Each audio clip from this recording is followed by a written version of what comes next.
Бәріңе сәлем. Бұл шығарылымды және басқа да жобаларды Easy мобилді қосымшасынан көре аласыздар. Easy бұл сенің ойын-сауық операторың. Бір мобилді қосымшада эксклюзивті видеошоулар, подкасттар және тікелей эфирде үздік артистердің концерттерін көруге болады. Сонымен қатар радио, музыка және жүздеген фильм мен ойындарда осы қосымшада. Барлық контентті Қазақстанның кез келген жерінен көруге болады. Ал осының барлығы су тегін. Қосымшаны жүктеп, контент көру арқылы өзіңе бонус жина. Содан кейін бонустарды гигабайт немесе минуттарға ауыстыр. Қосымшаға тіркел, сәтті қаралым тілейміз.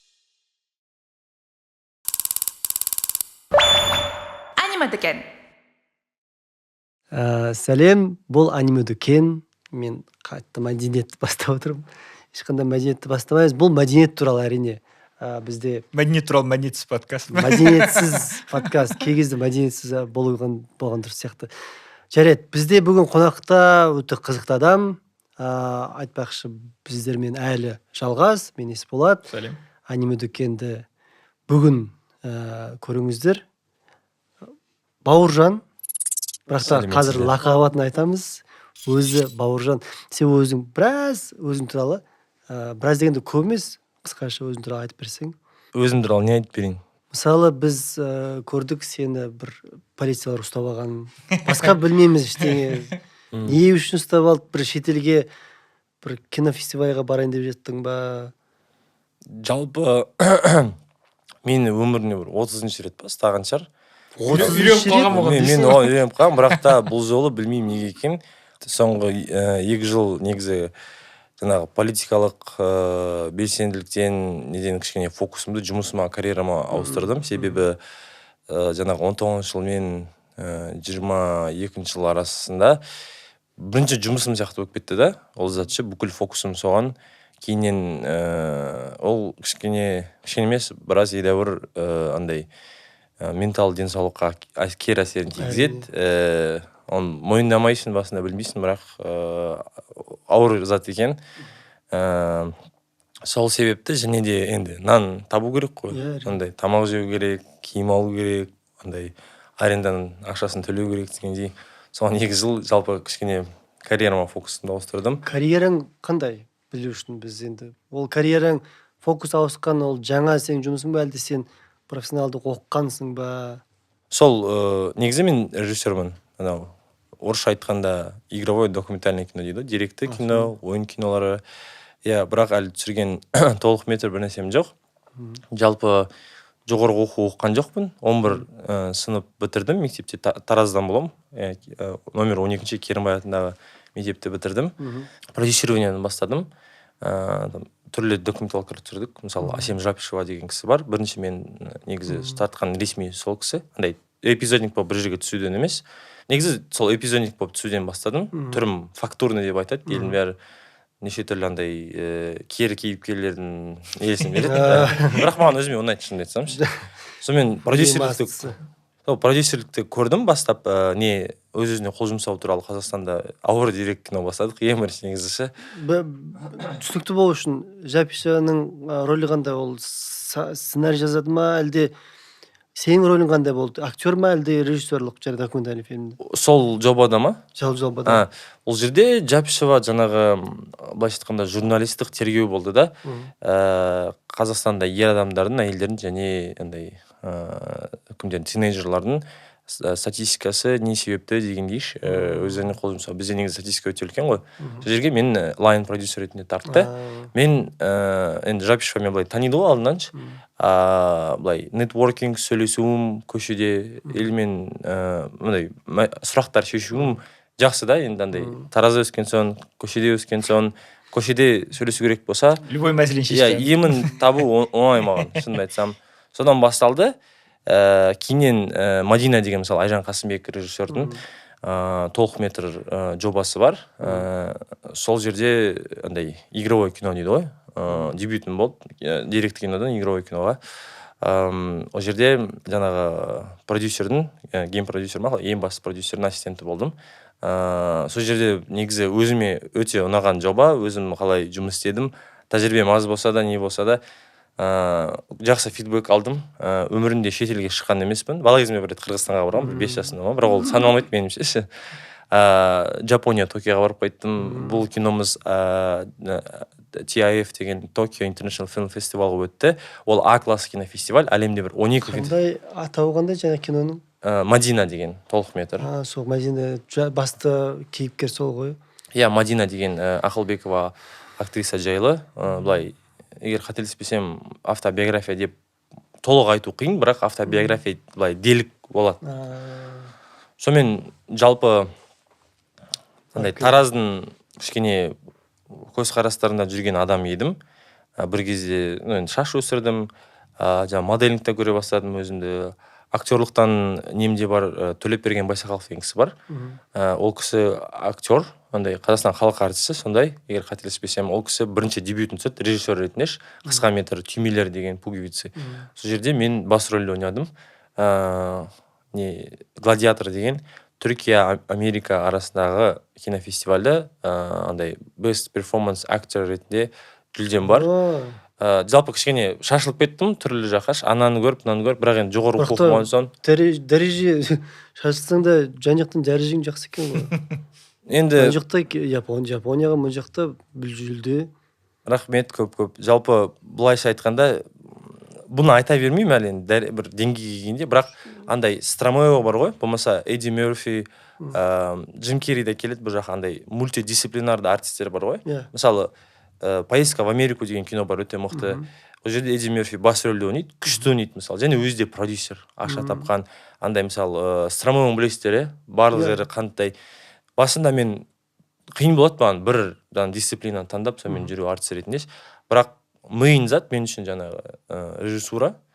Кейіннен жандағы осындай актерлық кадрдың ішінен режиссураны зерттеу. Актерлық бөлек бар, мен түсінуім бойынша, актер, жаңағы режиссура қатысы жоқ. Және де жаңағы кадрда ойынды, пластиканы зерттеу, өзін режиссер болып тұрып, кадр арқылы деп да. Бірақ ол мен актермын деу қиын мағаншы. Мен сөйтіп, бірақ бір нәрседе ойнай аламын кадрда. Сол мультидисциплинасқа бара жатырмын. Сол жаңағы сол сөзді как раз мен бірінші сол формулировкасы ғой, көп затты қоса алатын мульти бірдеңе деген дисциплинарность. Әртүрлі зат. Аниме дүкен. Бізде бұл аниме дүкен. Өзіңмен сөйлескен кезде бір жазамын деп айтып қалдың. Өзің оқиғаларыңды, манга сияқты, Сол бізге сол қазір қызық болып бастайтын сияқтымыз, сол тақырып бойынша. Не туралы жаздың? Егер жазған бітірген бір оқиғаң болса? Жалпы орында айттыңыз, мен кішкене стоп жоқ адамы. Тоқтатпасаңыздар кетіп қала берем. Тек алға, ең бала кезімнен жақсы көретін затым жазу негізі ше. Бірақ ешқашан мен жазушы боламын деп ойлаған жоқпын. Өзінің бір көп салалы себептері бар. Мектеп кезде қазақ тілден менде 2 еді, 11-ші классқа дейін. 2? Иә, 2 еді менде. Математика мен физикам 5 еді. Орыс мектептен ауысқам. Фундамент болмады, бір нәрсе. Соған 2 двоечник деген шаблон қалып қалған өзім санамды. Менде мен керісінше математика, физика, химия бәрі де 2. Қазақ тілден 5 болдым.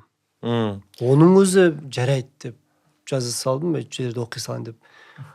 Адамның қалауына байланысты екен. Оған өсе келе түсіндім салдарынсы. Бірақ елдер қазір таңғалады, менде қазақ тілін 2 десем. Осы біздің бабылда жүрген қазақ тілінің бір амбассадоры ретінде қабылдайды мен негізінше. Алматыда шығармашылық неде елдің енді артқан жүгі маған білмеймін неге екенін. Енді сол бала кезден фантазия жағынан ылғи білмеймін бір өте мықты двигатель миымда, сезем басқаларға қарағанда. Және фантастика жағына қарай жазған жақсы көреді. Машин, қалай айтсам болады, отырып жаза беруші. Кішкене бала кезімде бір дискомфорттық средада өстім.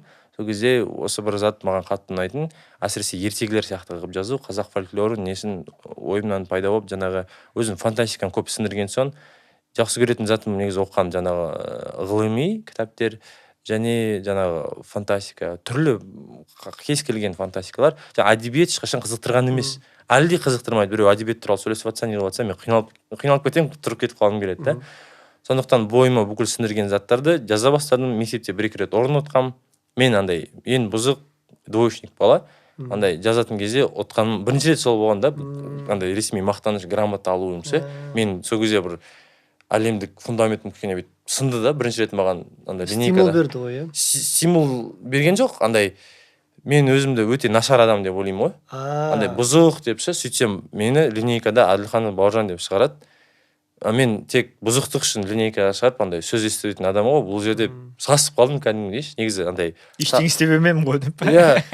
Содан кейін енді осы уақытта шығармашылыққа жақындаған соң, бір түндерде кейде отырып жазатын, кейде бір отырсам, шабытым тастап, біраз жазып тастайтын да, тоқтамай, соған таңғалатын. Бір кезде басқа да бір жазушылармен танысып, сөйлесіп жүрдім да, жалпы шеттен айтқанда бір бәле бар екенін түсіндім бойымдаш.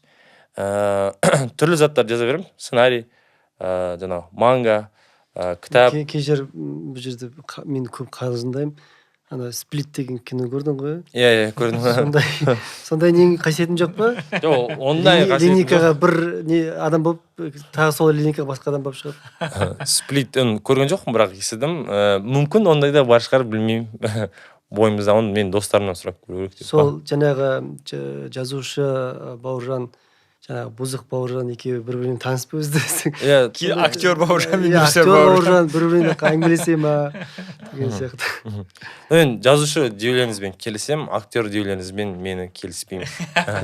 Мен актермін деу қиын сияқты негізі ше. Жаңағы жүлде екінің бірі ала бермеді ғой. Айтып бірдеңені дұрыс дедің ғой. Енді сый алатын шығармыз солай да. Аниме деген. Бұл жерде на самом деле кімге өтсек, сенің лақабатың бар. Ең бірінші соны бүйтіп қараймыз ғой енді. Инстаграмда ма? Неге сондай лақабат? Қандай лақабат? Албасты бола ма? Иә. Сен жаңа жанр туралы айттың, өзің жаздың ғой бірдеңе. Не дейміз, ертегілерді қандай культура ол? Фэнтези? Фэнтези ма? Фэнтези ертегіге сол жазуды жақсы көресің. Сол жерден бастап шыққаннен ғой, лақабат. Онда бүйтіп айтып кетейін, жаңағы жазған бастаған мангам туралы, және де лақабатым туралы. Бұл лақабат дегенде тек Инстаграмда никіменміш, оны өмірде негізі қолдамаймын, бірақ елдің бәрі жаңағы Инстаграм арқасында албасты бала дейді да. Жаңағы айтып кеткендей, Тараздың баласымын, кезінде осындай шамалы бұзықтау болдым, мен мектеп кездеш.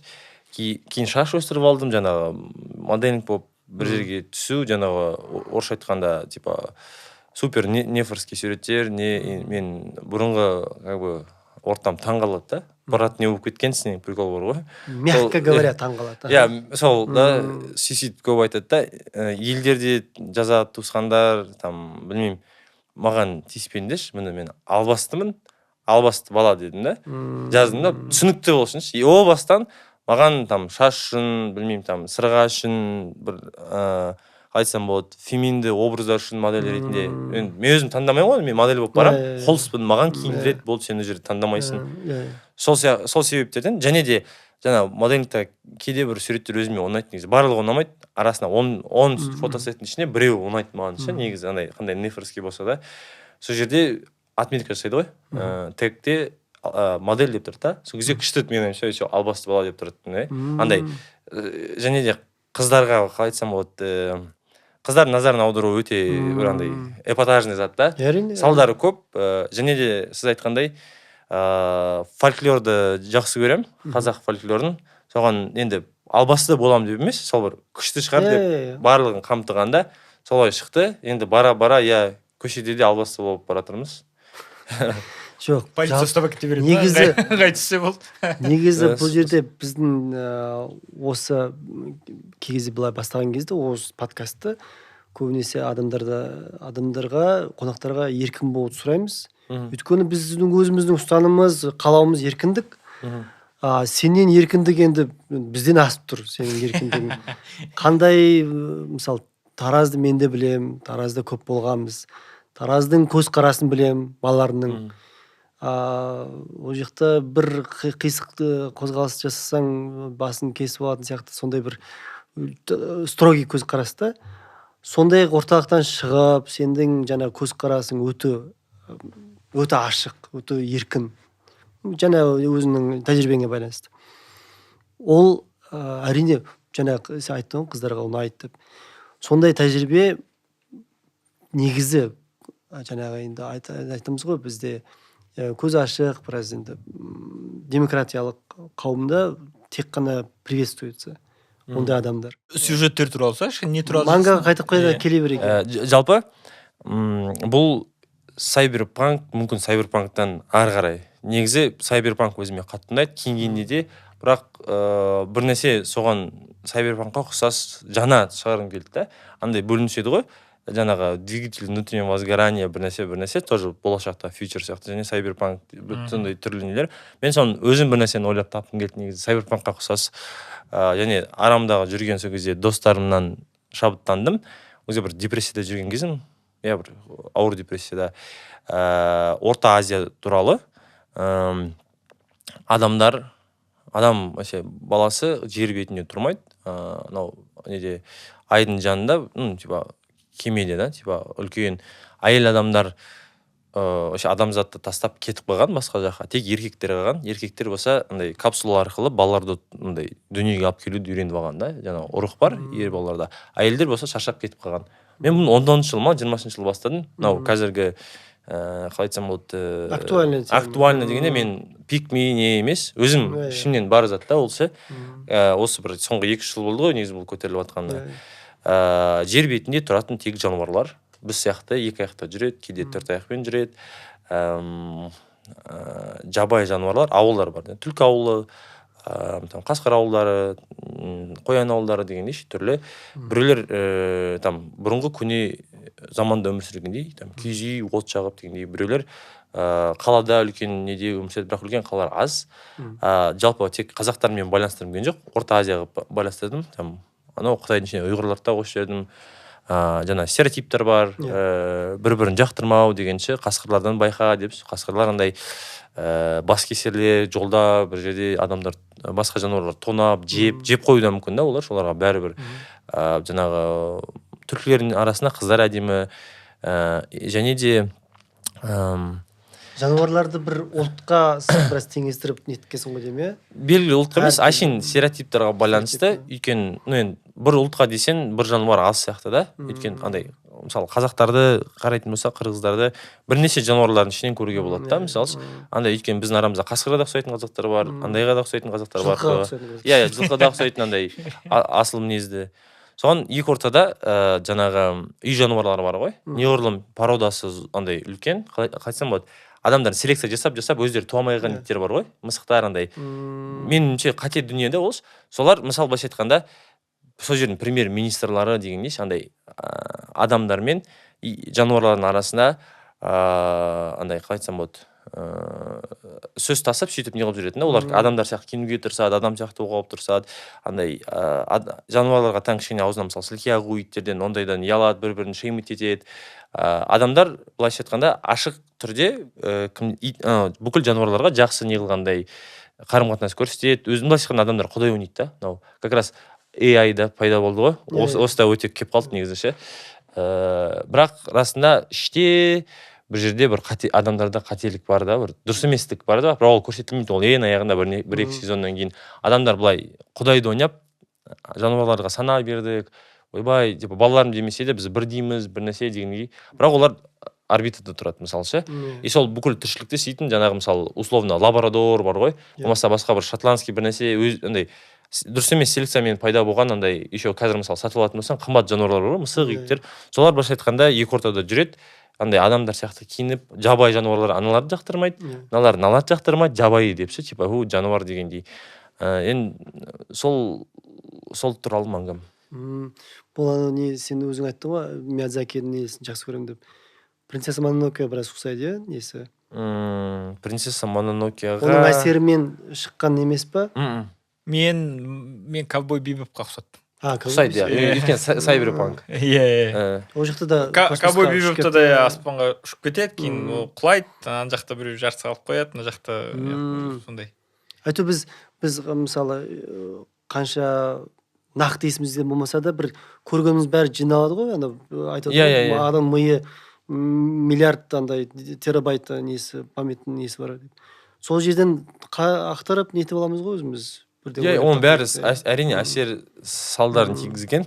Бірақтан принцесса Мононоке бір жақсы көретін толықметрлардың бірі, оның қатты қатысы жоқ сияқты негізі ше. Тақырыбы басқа ғой мана. Иә, андай жаңа ковбой жақсы келетін негізі ше. Аниме деген. Қандай негізі бір үлгі емес болса да бір бүйтіп көріп таң қалған өте үлкен әсер берген қандай аниме толықметрлердің ішінде, сериалдардың ішінде? Дорохидоро. Ол сериал ғой, Дорохидоро басқа ғой, мен Дороромен шатастырып жатырмын қазір. Дороро емес, Дорохидоро. Дорохидоро жақында алдыңғы жыл Ол иә, адамдардың бір кейінгі адамдары. 2 жыл болды шыққан. анау Кайман. рептилия сол. Ішіндегі ойластырған әлемі өте қызық мен үшін. Неде осы бізде келген кезде кешір, біз есіме түсіп отыр да, әртүрлі қонақтар келеді ғой бізде. Вкустар өте әртүрлі. Жаңағы жақсы көретін аниме, әсер берген анимелерін айтқанға байланысты көрініп тұрады. Мінезі ма? Мінез, адамның ерекшелігі. Дорохидороның бір жағынан ешкім айтқан жоқ. Сосын мен өзім сен айтқан кезде түсініп қойдым. Дәл алдыңғы айтқан бүкіл әңгімесі сәйкес келіп тұр. Мен бір көрдім, оның соңына дейін көрген жоқ, бірақ та несі өте ерекше. Ол қысқа бірақ. Стилі өте ерекше. Сызылғаны да андай популярныйға емес. Ол бір жаңағы рок, рэп сияқты не ғой? Маған қатты ұнады. Альтернативный. Андай жалпы негізі мен тек анимені ұнатамын деп айта алмаймын. Мен жалпы анимацияны ұнатамын ше. Не, футболкаңнан көрініп тұр ғой. Мен анимацияның қатты жанкүйерімін да, түрлі. Дорохидоро ұнағаны енді ол аниме деп есептеледі. Ішіндегі жаңағы әлем ойластырғаны тереңдігі да, барлығы жаңағы бір кейбір жерлерде мүмкін мангада бар болса, бірақ жаңағы жасалған анимациясында көрінбейді ол ше. Дорохидорода күшті көрсетілген андай аурасы, ауырлығы, адамдар, білмеймін, мен көп аниме көрдім деп айта алмаймын. Бір 3-4 жыл, 5 жыл ма бастаған шығармын гикі болған анимені. Сол ең біріншілерін жатталған есімде осы Дорохидоро. Жалпы анау неде қайтып келсек, жаңағы біздің тарихи, біздің жаңағы мәдениетіміз бұрында. Соған сол жаңағы сол мәдениеттер жазылған бәрібір анау неге біздің аңыздарымызға байланысты қылып нетеді ғой. Мен оны нақты енді айтпаймын. Аңыздан кейін мәдениет шықты ма, мәдениетке байланысты аңыз шықты ма деген сияқты. Біздің аңыздардан құралған сондай бір нелер бар ма? Ойлар, мангалар өзінде тағы да жаңағы. Шынымды айтсам, басқа манга бастаған жоқпын, бірақ кітабым бар бастаған. Кітап не туралы? 2 әпкелі сіңлілі туралы. Аяна және Биназир деген. Биназир және Аяна. Биназир үлкен әпкесі. Осы кітапте 2 қыз туралы. 2 қыз туралы, орта ғасыр. Шаш қаласы енді қай заман? Айту қиын, енді ол фантастика ғой. Белгілі бір неге не қыламайсың, бірақ қазақтар үлкен қалаларда көп болған жоқ, үлкен қалалар су сатпай жүрген кезіміз ол, былайша айтқанда. Сол жерде біздің белгілі қазақтар туралы, біздің фольклор туралы фантастика. Фольклор. Қай кейіпкерлер бар ішінде? Оны әлі біткен жоқ негізі ше. 20-шы жылыма бастағам. Үлкен кітап болатын сияқты негізі шығып жатыр. Өзімнің ойлап тапқан бір кейіпкерді айтайын. Дәу түйе табан деген кісі. Андай, былайша айтқанда, Властелин колеса бір тролльдер бар ғой, ірі денелі, соған чем-то келеді. Табаны түйенікіндей, басқандан түйені ізі сияқты қалады. Ірі денелі, бір жерінен... Түйе табан деген ол нәсіл ма, әлде аты ма? Аты түйе табан. Аты, сол басында ол bad guy болады. Кейінен түйе табан good guy емес енді, бірақ дұрыс рефлексияға барып, ондай бір эмпатия болатындай не да. Оны жаман адамдар қолданады да. Мал ұрлап, не қылып, халықты шошытып, солай. Шамамен, егер қысқаша айтып кетсем, былай ойлағанда Қарағанды жақпа сол төңіректе көштен жылқы ұрланады. Сол кезде бір мықты қолбасшы болады.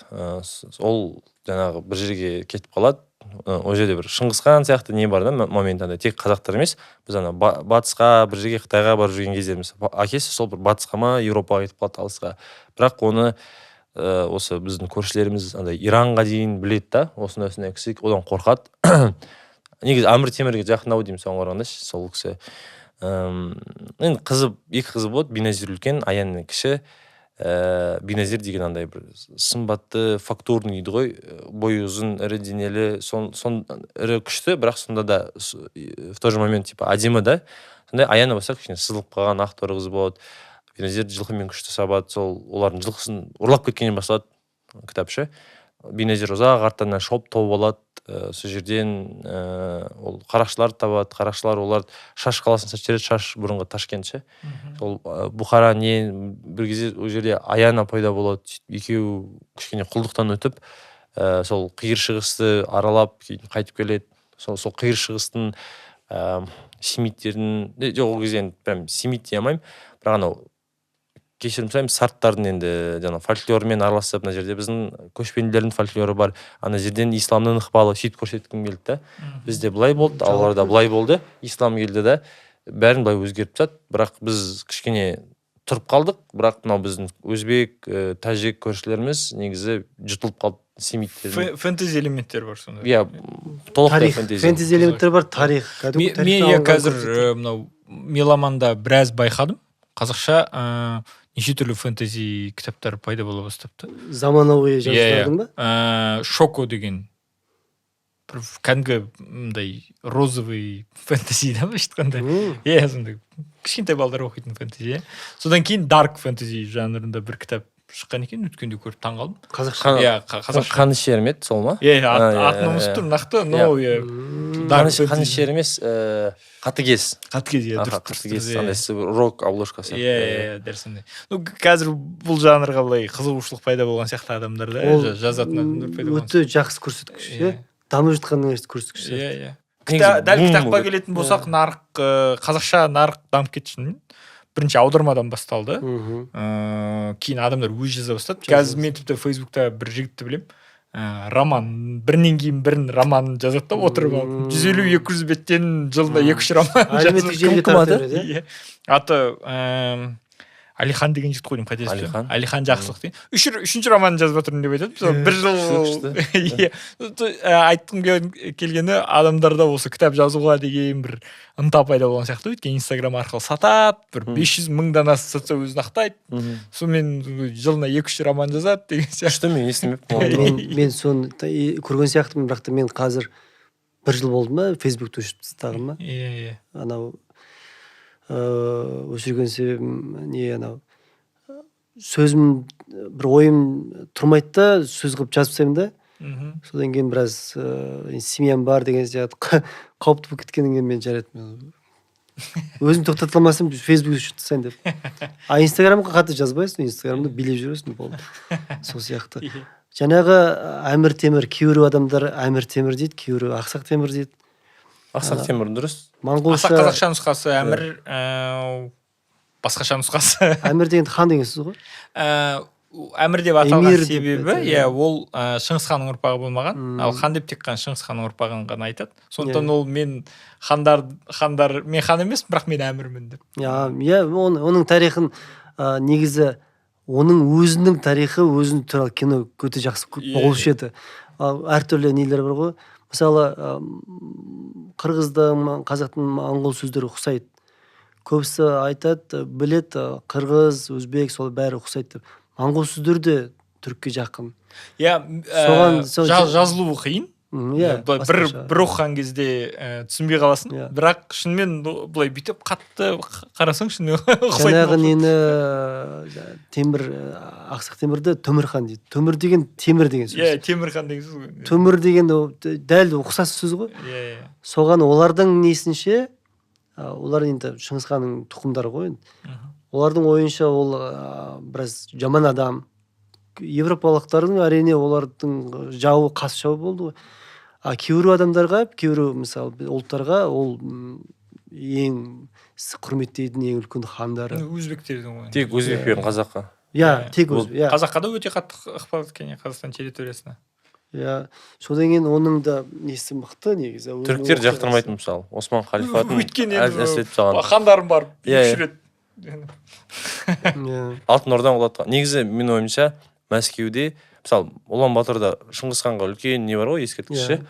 Мәскеуде Ақсақ Темірге, Әмір Темірге сондай дәу ескерткіш қою керек, себебі Алтын Орда мен Ақ Ордадан құлатып, ыдыратып, Мәскеуге егемендік берген Ақсақ Темір. Тоқтамыс арқылы бірінші оны таққа қоям дейді, аяғында Тоқтамыс оған қарсы шығады. Сол кезде ол Тоқтамысты қолап жүреді да, ол жерде оның жоспары Қытайға бару негізі. Қытайға бару алдында ол көршілердің бәрін, конкуренттердің бәрін алып тастайын дейді да. Өйткені біраз болды, ешкім бізден осы жерден Қытайға бармаған. Қытай ақша жинады, кішкене құтыра бастады деген сияқты. Бар ақшасын алып келейік деп. Бірақ мен мынау көршілерімді құлатайын дейді да, Ақ Орда мен Алтын Орданы сындырады. Бірақ барып үлгермей қалады. Жарты жолда қайтыс болады ғой. Осы Қазақстан даласында су тиіп, жылқыдан құлап, сондай. Бірақ та қырып үлгерді, жаңа кімдерді. Тоқтамыста, Тоқтамыстың әскерін. 200 мыңдық әскерге қателесуім мүмкін. 200 мың әскерін қылып салады. Жеңеді. Ол тарихи мағлұмат па әлде? Тарихи мағлұмат. Тарих. Көп әді 200 мыңдық тарихи болмауы мүмкін, қалған тарихи. Не дейді, ондай ұқсас оқиғалар көбе. Анау мен орыстарды жаманда жатқан жоқпын. Анау Шыңғысханның балаларының біреуі жаңағы көмекші генералмен екеуі біреулерді қуып жүріп, нақты есімде жоқ, біреулерді қуып жүріп, орыстарды тауып алды екен жолда. Бір сары біреулер болды. Қайтып келіп Шыңғысханға айтқан кезде бір сары біреулер жүр екен, соларды жеңіп тастадық деп. Жарты жолда ма? Жолда анау бүйтіп жеңіп өлтіріп кеткен ғой, басқа біреуді бір ханды қуып жүрген. Орыс Шыңғысханның әскері Ресей территориясына 2 рет шабуыл жасаған. Біріншісі Үгедей мен Сүбедей деген бүйтіп Каспийді айналып бір барып өткен.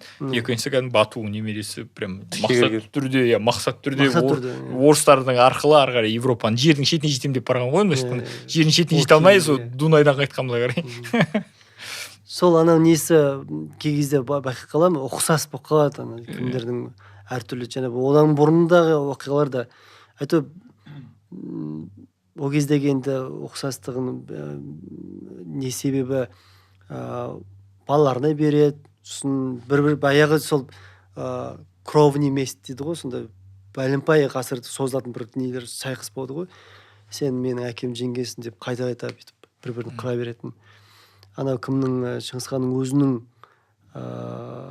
атасы ма, Бумын хан. Бумын емес. Мен түсіндім сіз кім деп тұрғаныңыз. Шыңғысхан атасын сен империясы не қылып қырғаннан кейін татардың арқасында, татардан болып. Бір татарлар көмектеседі. Қазір татарлар ол кезде құдай біледі кім екен. Бір түрік тілдес тайпалар ғой. Сол кезде басқалар ма? Содан болып жаңағы Шыңғысханның әкесі өшіс қалды емес пе? Біздікі нағыз қазақша әңгіме болып кетті енді. О, Шыңғысханға не бара тұрық деп. Бәрі кішкене қайта айтып сол туралы аниме бар деп өтірік аниме қоса салайық па? Аниме деген. Жапондық мәдениет ұнай ма саған? Токиоға барып келдім. Жапондық мәдениет сол Токиоға барып келгендіктен ұнады, алдына андай кішкене нейтральный еді. Қызығушылық, зерттеу жоқ болды ма? Басында бір болатын, енді ұнай бастады да, кейіннен андай гиктарды көре бастадым да, Жапония мәдениетімен дейтінші. Мен өзімді сол адамдармен бір ассоциация болуын қалаған жоқпын. Андай попса затты өте жақтырмаймын. Міне дұрыс емес, кішкене мысалы бір кино шықса, бәрі соны жақсы көріп көреді, соны айта береді. Мен ондайдан қашып кетемін. Олардың жанында ешқандай ассоциация болғым келмейді. Өзімнің бір психологический моменттер бар, сондай. Бірақ барып келген соң расында ғашық болып қалдым, соққа оқуға түсем ба деп ойлап отырмын. Кино бойынша ма? Таңдап отырмын, режиссура кино, болмаса режиссура анимация деп. Манга жазуға енді ондай қатты ой жоқ, ол ұнасадыш. Өйткені жаңағы режиссура бәрібір жақында оқығанғаш, ал жазғаныма орысша айтқанда почему-то я уверен ше. Сенде жалпы арманың қандай? Армандарым көп, мен өте көп, үлкен армандарым. Қайсысын айтайын сізге? Үлкен. ең үлкен ең үлкен негізі енді қазір кішкене қалай айтсам болады ол жаңағы әлемді ғарышты космосты сол жерде колонизация жасауға андай сол жаққа ұшып кетуге бір үлкен салымды тигізгім келеді андай сол жерде көргім келеді ең басты арманым сол бәрін қоя беріп сол мүмкіндік болса тастап сол жаққа кетер едім. Оның себебі қандай, сондай арманның себебі? Жер шарында біз өмір сүріп жатырмыз, былайша айтқанда бәрі түсінікті. Ана жақта не бар екен, маған қызықшы. Қалай, не? Жер тарлық етеді ғой. Маған сол жер қызық. Мынандай сана бар ғой, мысалы, көбінесе мүмкін кейбір адамдар мені жақтыртпайтын шығар осы сөзім үшін. Қалада енді көбінесе көз ашық адамдар бар ғой. Олар ауылға келген кезде, тіпті қала демек шетелден бір қатты үлкен емес кішкентай елдегі ауылдарына келген кезде бірінші рет көреді екен жаңағы қызықшылықтарын, қалай өмір сүреді, қандай жануарлар, қандай өмір тәсілдері, мәдениеті деген сияқты. Содан кейін көріп қызығады, бәрін түсіріп алады, жаттап алады, жазып алады. Содан кейін екінші ауылға барған кезде ұқсас қой енді бір недегі былай өтіп кетеді. Содан кейін ары қарай бәрі ұқсас болғандықтан қызық емес. Бір-ақ рет көргенге қызықты да. Сол сияқты не есіме түсіп кетті да, сенің жаңағы көзқарасың сондай жоғарыда, этот мир мне понятен деген бір сөз бар ғой. Сол сияқты сен осы өмір түсінікті, енді барып көрейік, бары қарай не бар екен деген сияқты. Сондай арман болып тұр ғой. Ол қияли арман да. Егер қияли андай сұрайтын болса, бірақ қандай жерге түсіп айтатын болсақ, жаңағы сол режиссура, кино түсіру, киноның ішінде жаңағы продюсирование, актерство маған just for fun дей алмаймын, тоже ұнайтын зат, бірақ мысалы режиссура өте мен бүйтіп жанып кететін зат та, маған бір нәрсе режиссировать етіп берші, ұнайтын зат десе, және жазу жаңағы айтқандайшы. Сценарийлар мықты жазамын деп айта алмаймын, бірақ андай ой, идея разгонға жақсы бар сияқты да, бірақ сол отырып дұрыс сценарийна структураны жазу керек. Ол жер міне жаңағы нашарлау, бірақ жаңағы манга, кітап жазуге ол жерде ешқандай стоп жоқ. Солар режиссура және жазушылық қой. Түсінген маған андай эндорфин алып келетін ше. Прям жақсы көремін ол затты ше. Иә, неде сен жаңа айтып қалдың ғой, бір фотосессия қатыстың фемин образында. Жалпы көзқарасың қандай? Мысалы, біз осындай әртүрлі әңгімені анимеге келтіріп отырмыз ғой. Анимеде де осы тақырыпты қорықпай көтереді. Ол жақта андай біраз қауымның көздерінің ашықтығы сондай нәрсені позволяет деген сияқты, қатты сөкпейді деген сияқты. Айту, сол анимелерде, мысалы, жаңағы Айгелі One Piece'те де целый арал бар екен гейлердің. Сосын кімде қазір хиттердің бірі One Punch Man'де Гомо-Гомо-Зек деген бар бір. Түрмеде отырған. Ой, вы мои красавчики, кто вас бьет? Ана құшақтап өлтіретін. Сол жалпы сен көзқарасың қандай?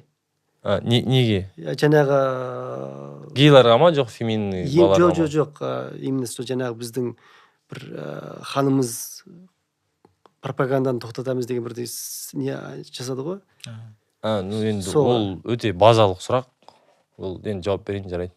Жалпы пропаганда. Мен қарсымын дейсің. Пропаганда. Қарсы дейсің. Пропаганда деген жоқ меніңше.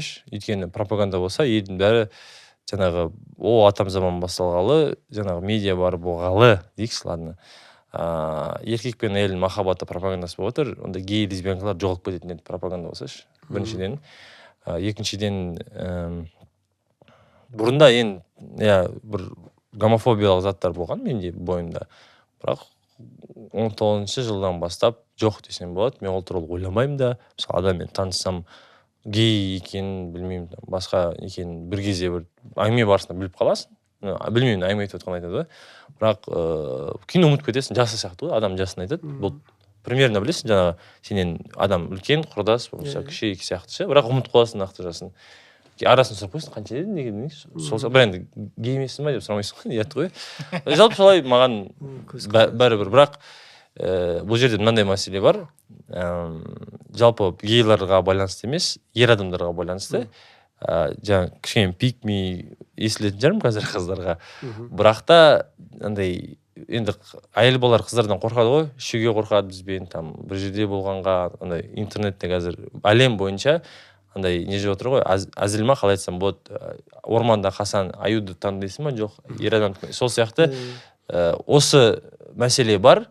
Қалай гей болғандықтан емес, ер бала болғандықтан, оған ер балалар ұнаған соң, өзім алкоголь ішпеймін мысалшы, анда-санда там жылына бір 2 рет болмаса, осы кішкене дистанцияны сақтау керек деп ойлаймын. Плане шли беріліп не қылсаң, мүмкін бір жаман зат болып қалады. Бұл гейлардың бәрінде емес, ер адамдар болған соң объективизацияға түсіп тұрсын. Сол момент болмаса, в целом қалған бәріне окей. Жалпы алкоголь жаңағы баяғы В общем, ішпеу керек деген ойдам да. Тек қана гей тақырып емес, қылмыстың өзі соның арқасында ғой жаңағы. Иә, енді ер адам ол гей болған үшін емес, мен 2-3 мәрте айттым. Ер адам болғандықтан. Ал оны жаптық.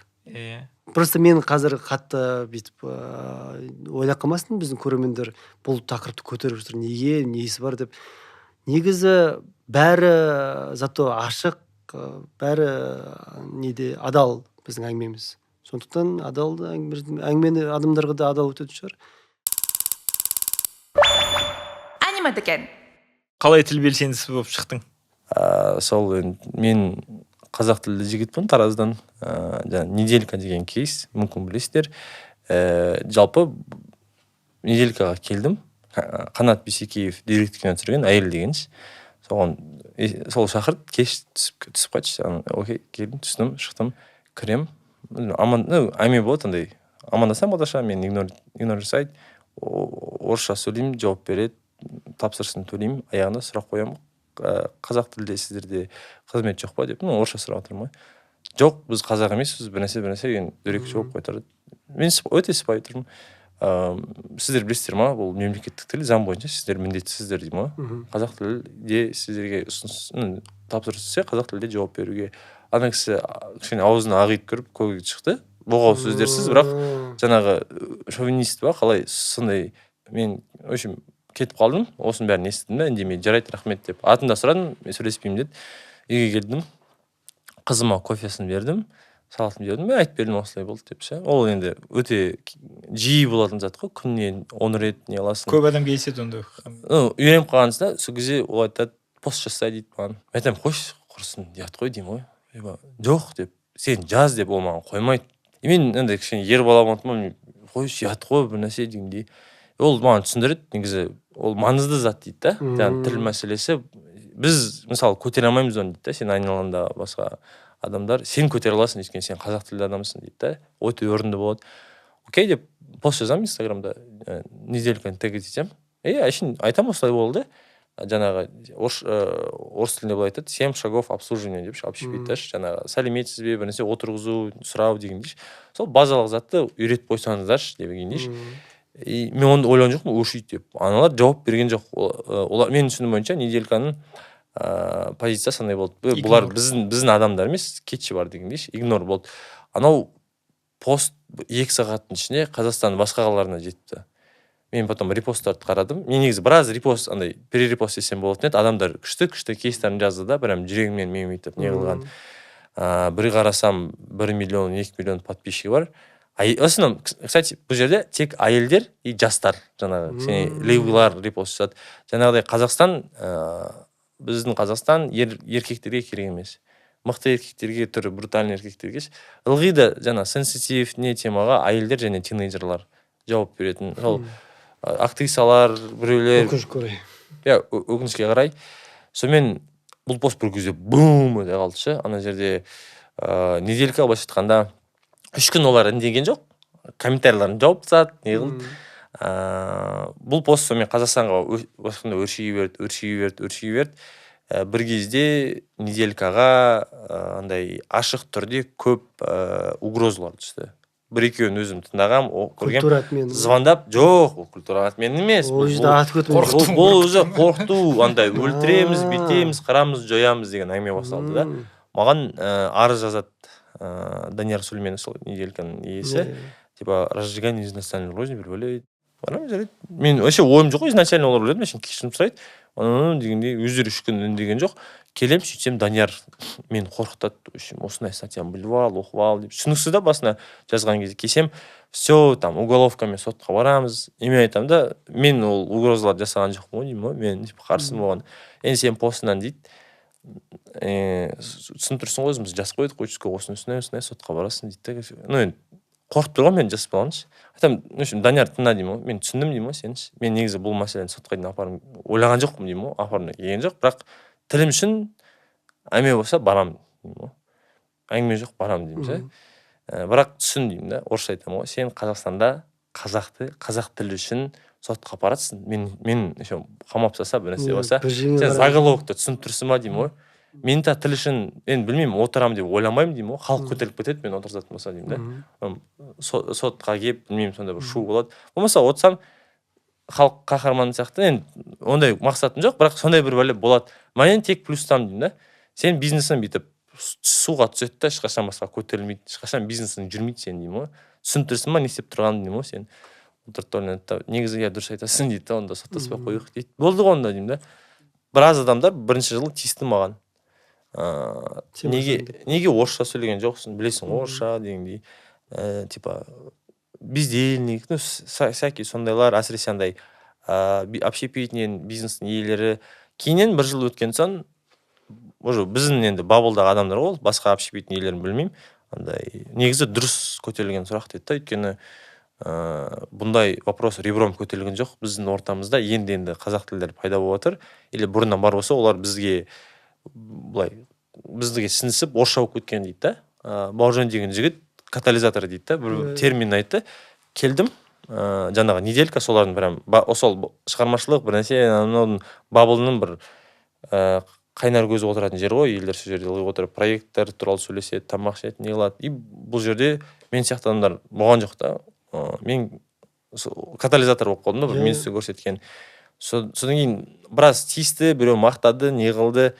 Осының арқасында бір тілдің белсендісі шаблоны қап қалды. Одан андай басында былай жаспын, түсінбеймін қалай жұмыс істейтін. Я дұрыс, ана тілім қорланбады, не деп мен де бүйтіп көтеріп жүрдім біраз жерде. Мен біраз жерге бір бәле болса, маған жазады, шақырады, кеп қайтыңызшы, бүйтіңізші, оқып көріңізші деп ше.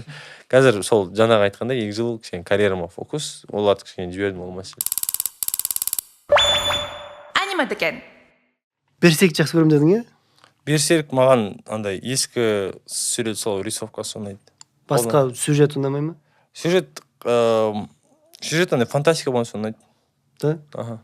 Андай қан көп, төбелес көп, бірақ ол маған қатты бір кедергі кетпейді. Біреулер жақтырмайды ондай шашылы қыздар. Маған ұнады Берсерк. Менің ойымша Берсерк жауынгерлер, солар туралы жанрдың ішіндегі ең мықты аниме деп ойлаймын. Жалпы жаңағы Берсерктің 3 үзіндісі бар, не бар? Толық метрлік варианты бар. Сосын жаңа сериал бар. Екеуі де мықты. И сосын жаңа толық метрлік ол 3-ке ғана бөлінбейді, ол көп 5 па, 6 сондай болу керек болған екен. Анау кісі қайтыс болыпты авторы. Сонда мангасы жоқ. Содан сол мен негізі Берсерк туралы ойлаған кезде бізде нақты жаңағы қазақтарда жауынгерлер туралы өте сапалы нелер, оқиғалар бар да. Солар туралы аниме негізі Қазақстанда жасау керек. Содан бастау керек. Қанша мысалы жандардың өзі. Жасайық. Мен оны жасамасқа. Жасамасқа неге жасамасқа? Негізі мен онда түсіндім. Андай мен сізге емес қазір тескенім былай айтқым келеді да. Мен ең ұнатпайтын әңгімем Қазақстанда осындай жасау керек, бүйту керек, былай дұрыс істеу керек.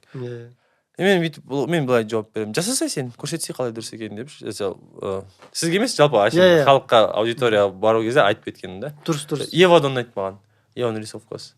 Ева деген Евангелион. Евангелион. Жаңағы өзінің 2 оқиғаңды естідік. Біз көрермендер біз сияқты бір қабылдайтын шығар. Өте ерекше. Екеуі де жаңағы кітабыңда, мангаңда. Рахмет келгеніңе. Сіздерге көп рахмет шақырғандарыңызға. Жақсы. Сау болыңыздар. Жалғасып қойсаңыз. Сонымен бұл аниме дүкен бізді Изи қосымшасынан көріңіздер. Есболат, Жалғас, Бауыржан. Сау болыңыздар.